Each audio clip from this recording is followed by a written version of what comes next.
Cooking with Steve. Today we're going to make a Hungarian dish called kebasa and potatoes.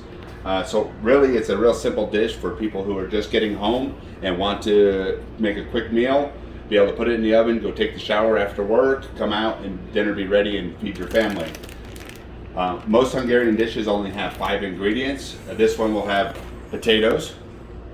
1 potato approximately per person, depending on your household, might be 2 potatoes. Kebasa sausage. We're gonna do some granulated garlic.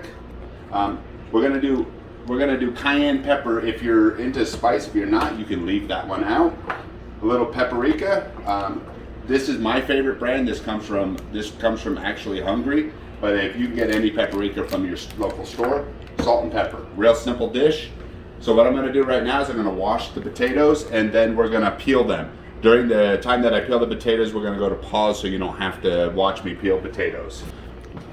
Now after you wash your potatoes, you're going to peel them. We'll come back and we'll let you know how long it took us to peel. We're making a dish for 10 people, so it's going to be a little longer. If you're only doing 2 or 3 people, it's going to be a little shorter time. All right, we're back now. Potatoes have been peeled. We're getting ready to slice them. So you're going to need a bowl. And the bowl is important because you're going to want to put some water in it and some salt, because potatoes absorb a lot of salt. So if you like salt and you need salt in your diet, you're going to want to fill a bowl up and put some salt in it in order to soak your potatoes while you do the rest of your tasks. If you're on a low sodium diet, you can do things like Mrs. Dash, and you can add that to it, and that will also absorb into the potatoes because there's not salt in it, but there are some sodium qualities to Mrs. Dash. So when we start cutting these potatoes, I don't know where I did that, I put that away. When we start cutting these potatoes, we're gonna wanna make them about a 1/2 inch thick, maybe a 1/4 inch thick, and you wanna keep them full and round.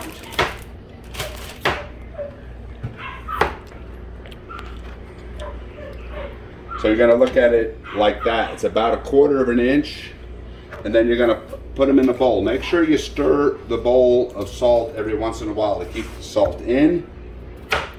That's an easy tip. If you always make potatoes and you realize that your potatoes have no flavor, this is because they lack any type of ability to absorb anything. So if you put salt in the water, what you're doing is you're allowing the pores of the potato to be opened and the starch to be leached out a little bit so that you can actually get some flavor into the potatoes versus them just being raw potato and tasting like raw potato. Now, for home cooks, this if it's a little bit big, it's a little bit small, doesn't really matter. We're gonna bake it all in a dish, and once we put it in the oven, I'm not gonna see it until it's dinner time. And you're not going to see it till it's dinner time. Always make sure that you have a really sharp knife. Make sure you always have a really sharp knife, because a dull knife can actually injure you. Always keep a nice clean cloth near you so you can wipe your hands, keep things from getting slippery or sticky like your knife. When you're cutting potatoes, if you don't wipe your knife periodically, you'll get starch on it. When you get that starch on your potato, on your knife, you're going to realize that the potato starts to stick to it, and there's nothing you can do about that. So we only have a few more potatoes to cut. We're down to 5. Once we're done with that, we're going to let this soak for a minute, and we're going to work on the kebasa sausage. If you don't like kebasa sausage, you can also use pure beef sausage. Same kind of texture, little bit different flavor. I've been cooking all of my life. My mom and dad taught me my cooking skills. I've worked at several restaurants, and I've learned over the years that it doesn't have to be complicated to cook at home. It doesn't have to take forever. It can take a little bit of time.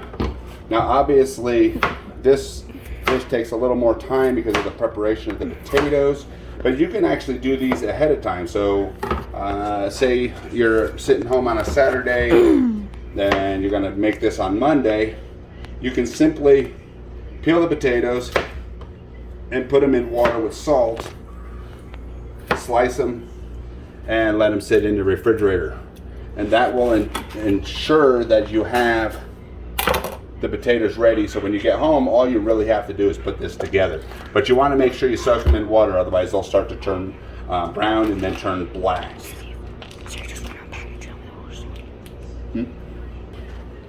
All right, we've unpackaged the kebasa sausage. That's a task that you have to do, and I've re-washed my hands. I'm going to flip my towel because I got some kebasa on there, some of the juice, and I want a clean towel. What we're going to do first is we're going to take the ends off. You want to do it at about a 45, maybe 33 degree angle. You want to make sure that and we're going to throw that away. I don't like the ends. Some people do, some people don't. And then you want to cut them on that angle. That's going to give you the best flavor. It's going to give you more surface area to cook, and you want to keep that angle. When you get back here, you just kind of cut it and keep pushing it together, squeeze it together. Sometimes you lose that angle a little bit, but as the kebasa gets shorter, you're going to see that.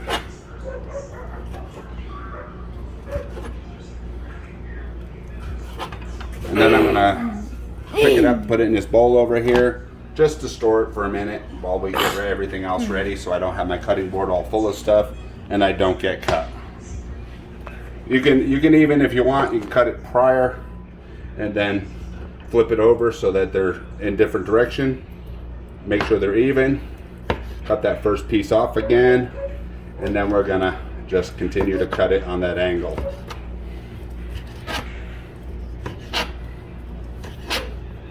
And again, I will strongly suggest that if you're gonna be cooking at home a lot, go get you a good knife set or a good knife. If you only use one, like I will generally use this one.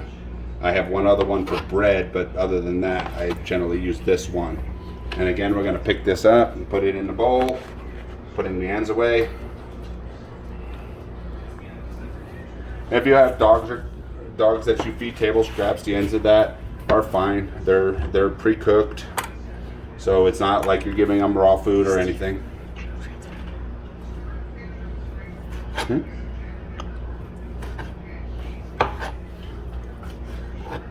So just remember to keep your ends out. If you like the ends, be my guest, put them in. I have kids and grandkids that'll eat them also.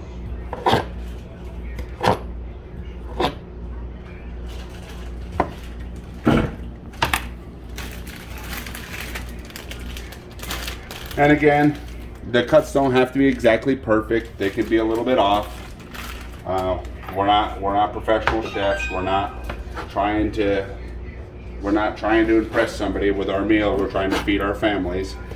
The total cost on this meal, if you cook it for 4, so one length of kebasa sausage plus the potatoes is roughly around $6. So you can feed a family of 4 for about $6 and not break the budget. And again, it's pretty simple. If you have all this prep done beforehand, you could just come home, throw it all into a pan, and once you do that, you'll be ready to go. Put it in the oven, go do what you have to do. Hour later, you'll be ready to eat.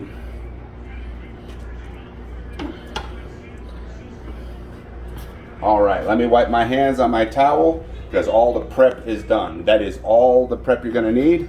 I'm gonna grab some olive oil because I like olive oil. You actually can use any kind of oil you like. Canola oil, vegetable oil, whatever you prefer. And of course my olive oil does not want to open because my hands are sticky. All right, we got that.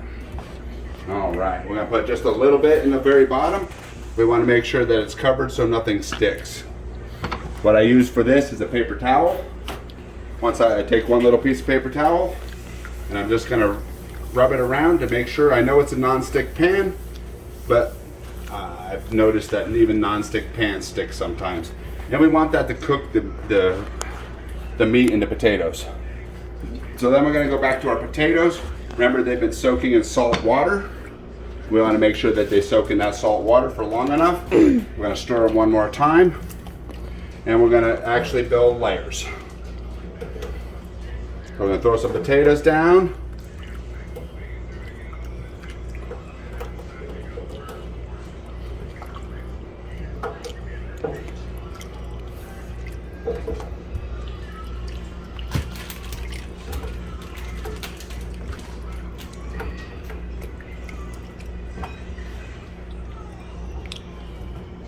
Then we're going to put some kebasa sausage.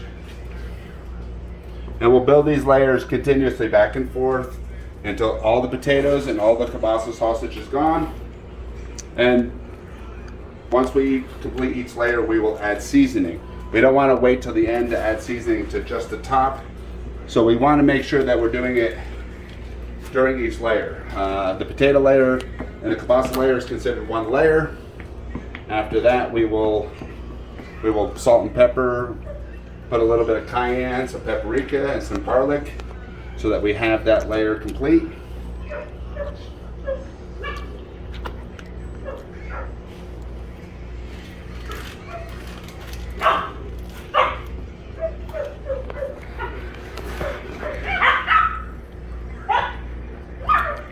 Now you can use a salt shaker. I have like I said, I've been cooking in restaurants for many years. So I can do it from the big container, but if you're not comfortable doing that, use a salt shaker. Always remember that if you're using it from the big container of salt, go high so you can see the stream of salt dropping. Black pepper. Now, there is no real measurement on this. You're gonna do it to your liking. Right now, if you've never made this, what I would suggest is make sure that you can see a little bit of it on each layer. If you look, you can see. If you look, you can see the black pepper. When I do the paprika, you're going to see the same thing, just a little bit everywhere. Because once we put a little more oil in this, what's going to end up happening is we're gonna be able to. It'll mix while we go. Now our family likes a lot of. We like it spicy. So we put a little bit of that spice in there just to make it the way we like it. If you don't like spice, again, you can actually substitute for a chili powder. If you want to go that direction, you can go chili powder versus cayenne pepper. Chili powder is a little less, doesn't have as much spice into it. And then again, with the garlic, you're going to just lightly dust the whole tray. Not as much as everything else. And then we go back to potatoes. My cameraman's over here eating the kebasa sausage while I'm trying to put it in here, but that's okay. This is a fun meal you can do with your family. You can sit around, everybody can kind of have a little bit of a deal with it. Work on it, get it put in the oven. Now a lot of people like to preheat the oven. I don't. It's just how I am. I don't even do it for cookies or cakes or anything like that. Make sure all the potatoes are gone, dump that water out.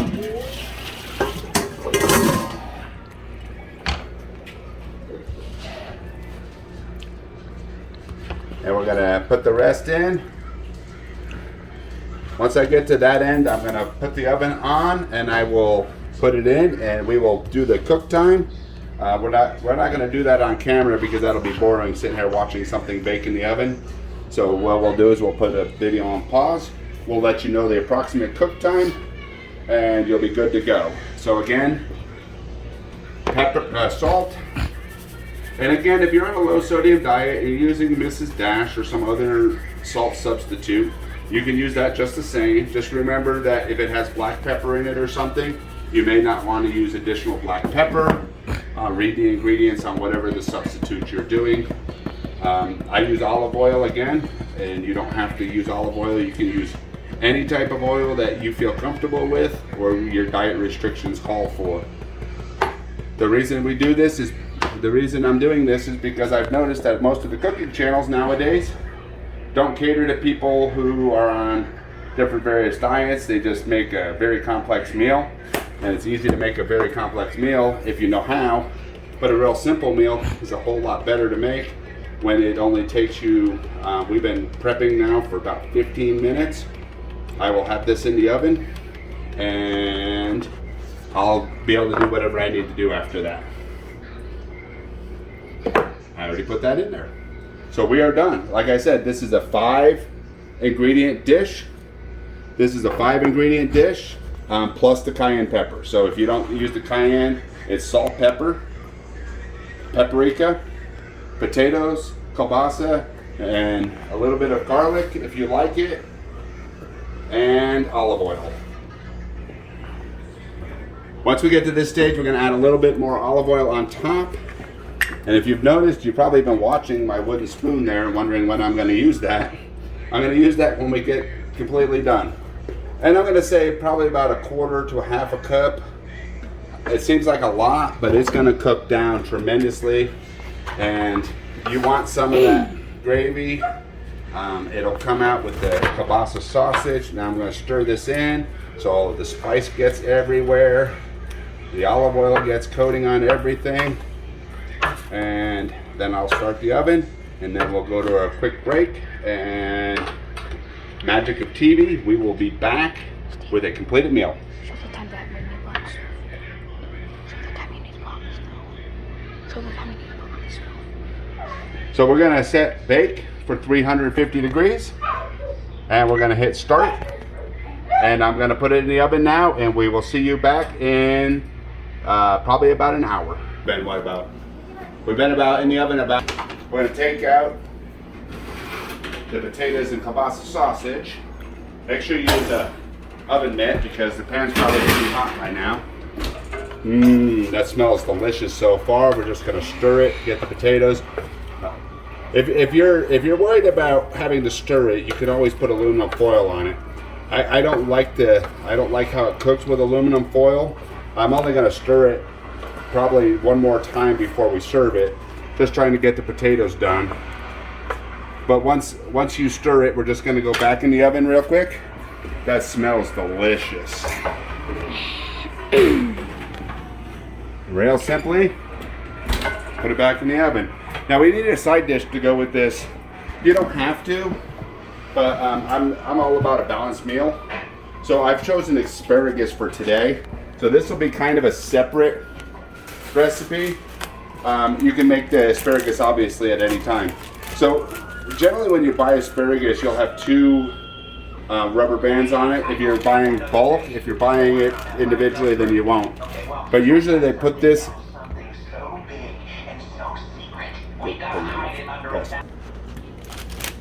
Yes. Sorry, my phone was ringing. So take it past the first rubber band. And you don't have to take it off. Again, make sure your knife is sharp. And then you can remove that. And then this top rubber band, we're going to do the same thing. We're going to put it in a colander because we're going to have to rinse it. We don't want to take anything that's been at the grocery store without rinsing it and cleaning it. Now when you see this and you see these pieces here, you can pull them out in advance so you don't have them. Again, they usually put the rubber band at a point. Dad, press the 2 square button. They put the rubber band at a point where when you cut it off, you don't get any of the big ends.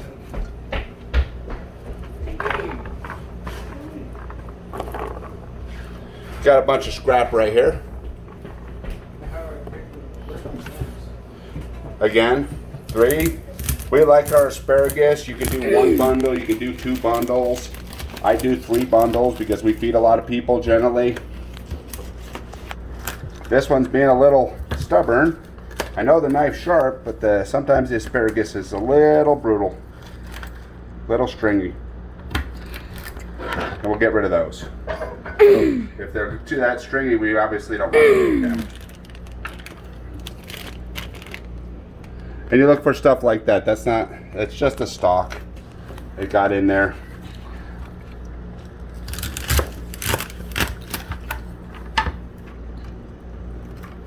And that's all 3, 4 of them. And then we'll go to rinsing them. gonna take care of this mess real quick.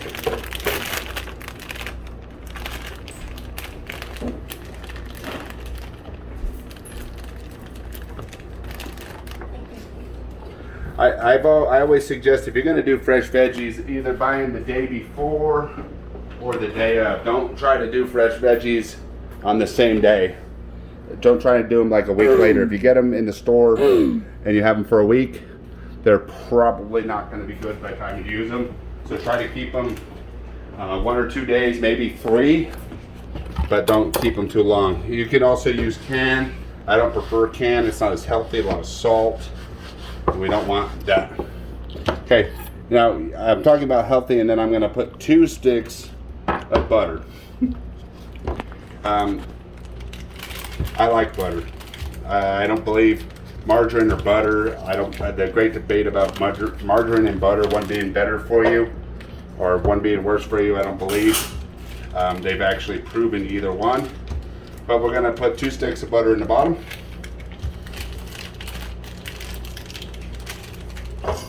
Now with the asparagus, if you're not a big fan of garlic, you can just eliminate that one. So what we're going to do is we're going to take our asparagus, and again, just like we did with the potatoes, and the kebasa, we're going to put some layers in, and we're going to put some salt on it. We want to salt it as we go, just like before. As we add more and more stuff. And again, I'm a fan. We like our cayenne pepper. So we're not going to put a lot of this in there because we don't want it so spicy that we can't taste the yummy asparagus that's in there. That's onion powder I've added. Again, just a layer of onion powder.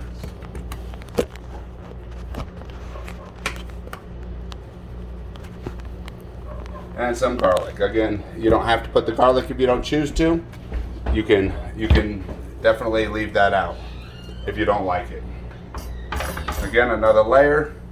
We're not going to add any more butter. I think half a pound of butter is more than enough. And really, a lot of it will sit in the bottom and help cook it. So that's one of the reasons we're going to do it that way. A little more salt. We're not going to put any more cayenne. We just want a little bit. For flavor, a little bit of heat. It's a little southwesty thing since I moved to the southwest, New Mexico, to put a little bit of heat in everything. And the pan's going to get a little over full. We're not going to worry about it. Once it starts cooking, this is going to all cook down. This is all going to cook down, and it will all fit in the pan when we're done. Again, keeping our mess clean as we go. Bless you. Excuse me. Let me wash my hands real quick. I just sneezed. All right. Good hygiene is really good when you're cooking. Keep your cutting board clean. If you choose to cut meat, always make sure that the meat is done last so you don't cross-contaminate your vegetables. The next thing we're going to need is a little bit of olive oil. That's going to help with the frying, also carrying the flavor. You notice I didn't put any salt and pepper or anything on there as of yet. Once I put the olive oil on, I will put the salt and pepper on, because the olive oil may wash a lot of it away, and we don't want it to wash away. We want each piece of asparagus to have the same amount of flavor on it. And again, garlic powder, onion powder, and you'll eventually learn how much you like. Like I said, I don't do a lot of measuring because most professional chefs don't measure anything. They just kind of do. I use tongs for this. You can buy them at any store. We're just going to kind of toss them a little bit. And then once we start the cooking process, we'll go on pause again. This is going to take approximately 30 minutes to completely cook down. By then, the potatoes and kielbasa sausage will be done and we'll be ready to go. So I'm going to turn it on a medium-high heat. If you have gas, you'll realize gas stoves sometimes they are hard to light. Mine always is hard to light for some reason. I don't know why. See, the back one's lit. It just likes playing games with me. So I'm gonna grab a lighter. Make sure you have a long lighter if you have problems with your gas stove. Because you don't know. And make sure you know how to open it. I'm gonna let my cameraman open it while I check on the potatoes.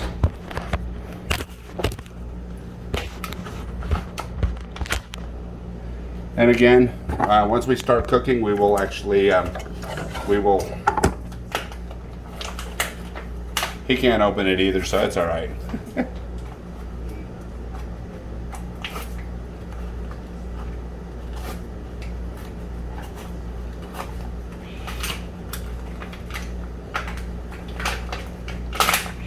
So you use the long lighter so that you make sure that you don't get your fingers burned when you light it. Again, you're gonna put it on about a medium, about a 5. If you got a gas stove, you might want to go a little higher, maybe a 6, if it's electric. And all you're gonna do is you're gonna let the butter melt down. And we'll go on pause now, and we'll see you back when the meal's almost done. All right, we're back with potatoes and kielbasa today.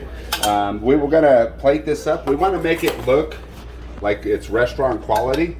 So what they do in a restaurant, I'm gonna tell you the secret, is you start on one side of the plate. You don't cross the center line unless it's the main course like this is, it's a little off center.